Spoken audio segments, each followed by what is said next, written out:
Hello and welcome to an episode of Historically Marked. I am Jason at the Lincoln Boyhood National Memorial in Indiana. I'm about maybe a few miles away from Santa Claus, Indiana, as well as Lincoln City, Indiana.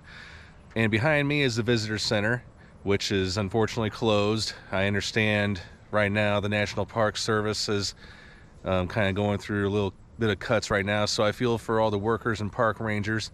But this is a self-guided tour of the Lincoln homestead where Abraham Lincoln and his family lived from 1818 to 1830. This is where he spent his formative years and how he gained a lot of respect for education as well as patriotism and his work ethic and among other things. So I'm going to go ahead and take you on a tour. So as you can see, it's a really big parking lot, and the best place to start is right over there, the Visitor Center. But again, it's closed. But what I'm going to do is read off this marker real quick.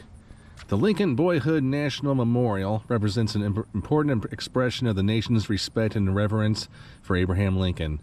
The park includes the farm of Thomas Lincoln, Abraham's father, the marked gravesite of Lincoln's mother, Nancy Hanks Lincoln, and the preserved site of one of the Lincoln cabins.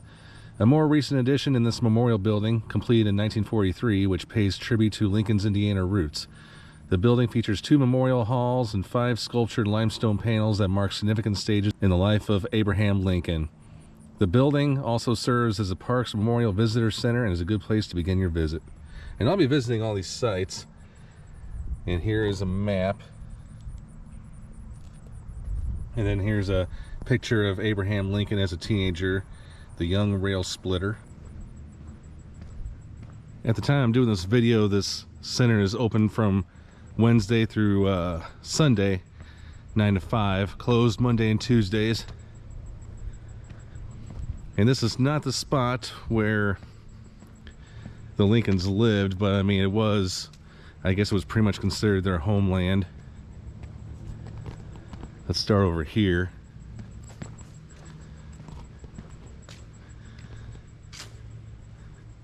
This is where Abraham Lincoln was born, in Kentucky.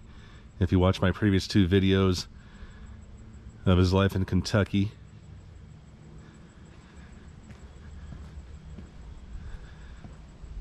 And then Indiana from 1816 to 1830. Sorry, I said 1818, but I meant 1816. And then this is the center one. Well, this kind of jumps ahead to his afterlife, and now he belongs to the ages. And below it is the National Historic Landmark plaque for the Boyhood home that was given in 1960. And then his Illinois years from 1830 to 1861, where he practiced law. He traveled all around the central and southern parts of the state, and many of those places I have visited, where he made some friends and he gathered enough support where he ran for Senator of Illinois, in which he lost, where he did all of his famous debates. And then to the part where he won the presidency, and yes, the country went to civil war after he was named president of the United States. And then finally his Washington years, as he led our nation, well, the North, through the Civil War. Very beautiful, if you ask me. This is so cool, you know, how it represents 5 different stages of his life. Okay, so now we're going to go that ways, where we're going to see all the other sites. So now I'm overlooking a courtyard that faces, wow, look how tall that flagpole is. But what it says down here, you are facing the wooded knoll on which sleeps Nancy Hanks Lincoln, mother of the president, who lived in this Hoosier environment during the formative years of his life from 1816 to 1830. Beyond to the north is marked the site of the humble log cabin where she led him for a little while along the path to greatness. Okay, let's check it out. This here is Pioneer Cemetery, where the final resting place of Abraham Lincoln's mother is. On October 5th, 1818, Nancy Hanks Lincoln died of milk sickness. This mysterious and dread illness was feared by pioneers because its cause was unknown. Mrs. Lincoln had nursed and comforted some of her neighbors with the disease until she too became ill and eventually died. This pioneer cemetery contains Mrs. Lincoln's gravesite, as well as other marked and unmarked graves of area residents from the 19th and early 20th centuries. And of course, many people have questioned what the whole milk sickness thing was that we learned in elementary school. Well, it was believed to be from the white snake root, a shade-loving plant found throughout the Ohio River Valley. It contains a poison that causes milk sickness in humans. Cows that have eaten snake root can transfer the poison to humans through their milk. It wasn't until the early 20th century that the poison was discovered to be from snake root. Today, milk sickness is not a threat due to advancements in modern dairy practices. We're going to see the gravestone pretty soon. And there it is. And this was put up here in 1879. It was unmarked for a long time. I'm not sure if that was a common practice at the time. But the lady who gave us one of the greatest leaders in American history rests right here. Now, I have visited the grave of Abe Lincoln's stepmother, who is buried near Lerna, Illinois, along with his father. I'm definitely going to do an episode on that sometime in the future. So how old was she? She was 35 years. Wow. People have put pennies there.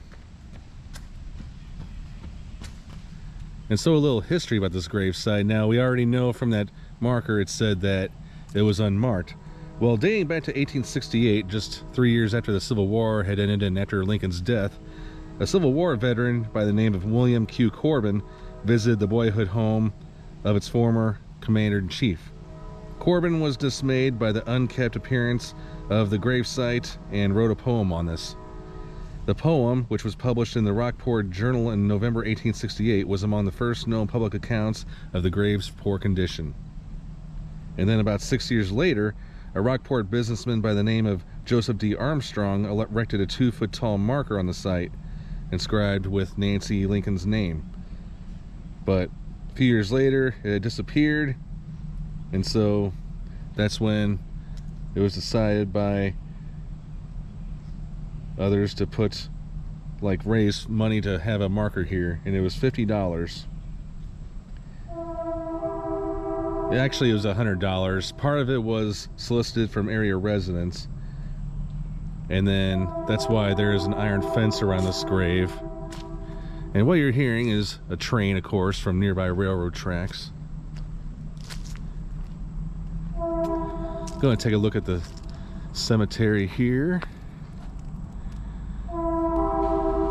Alright, so moving on, I decided to drive up to the next part of the National Memorial, where I get to see the cabin site, the Lincoln Spring. Well, hopefully I can see the Lincoln Spring, and then the living historical farm. So, I mean, you can also walk the trail to this place, but I decided it'd be quicker or easier if I just go to the go here by driving. And then here's that railroad. Apparently these are active tracks. Well, I don't see no trains coming, so I guess I'll just cross. Alright, first thing we see is a marker. And this one is titled the Thomas Lincoln Farm. When Thomas Lincoln moved his family to Indiana in December 1816, this area was an unbroken wilderness. The forest was dense with massive trees and inhabited by wolves, bears, and panthers. Oh my gosh. The arrival of the Lincolns and other pioneers transformed the wilderness into a settled community. Land was cleared, cabins were built, and crops were planted. All right, let's go. Now, I mentioned in another video about Abe Lincoln's education, and education opportunities were very, very, very limited out here in southern Indiana. So he had to walk miles to borrow books. I mean, he loved to read. I mean, it was, of course, TV and radio or anything electronic didn't happen back then. So, yeah. And then over here is the crop area. We're going to go see the remains of the cabin coming up. Now we have approached the cabin site memorial. It's behind that brick wall, but first, the marker. In 1933, the Lincoln cabin was excavated.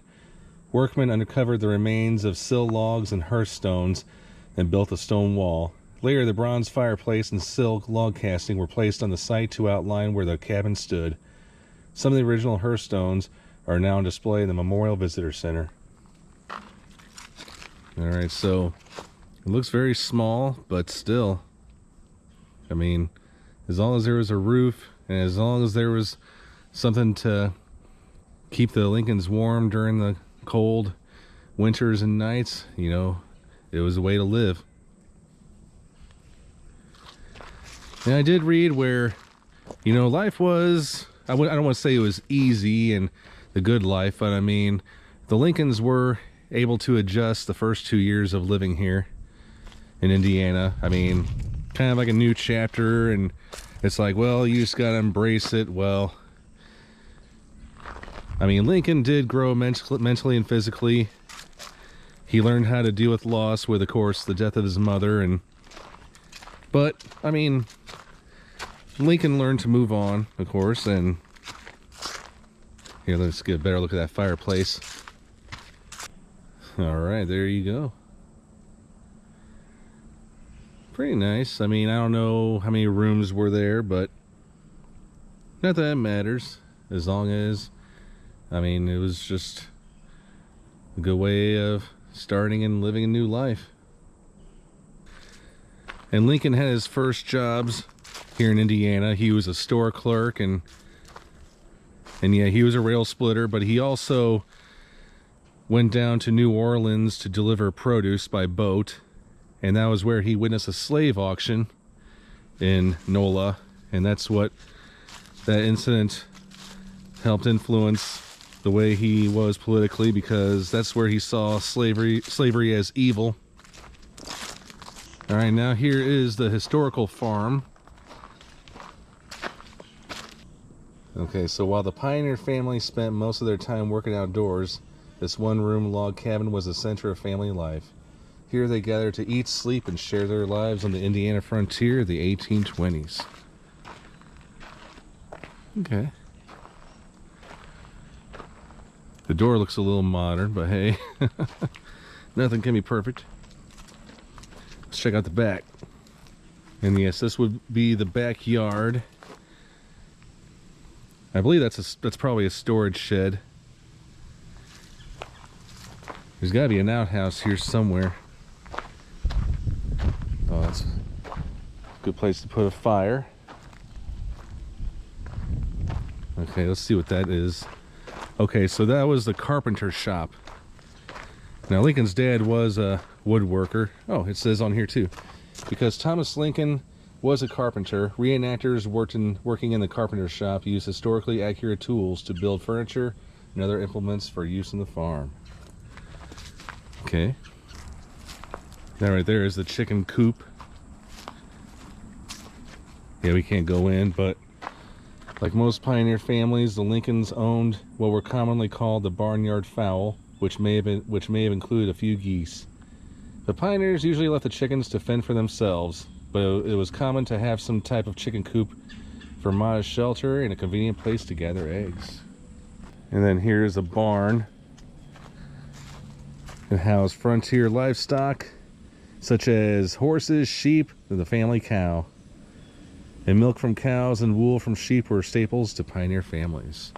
And you know what horses did? They were the transportation, and they pulled wagons and plowed fields. All right, so hopefully I showed you as much as I could. I was not able to access the Lincoln Spring. There was no park ranger to ask about that, unfortunately, so I just kind of let it go. I saw it on the map, but I did not know how to access it the safest way without stumbling onto private property.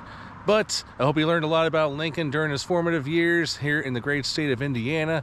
All right, we're going to move on into Illinois. All right, coming up. All right, I'm Jason in Indiana at the Lincoln Boyhood National Memorial. Sign off.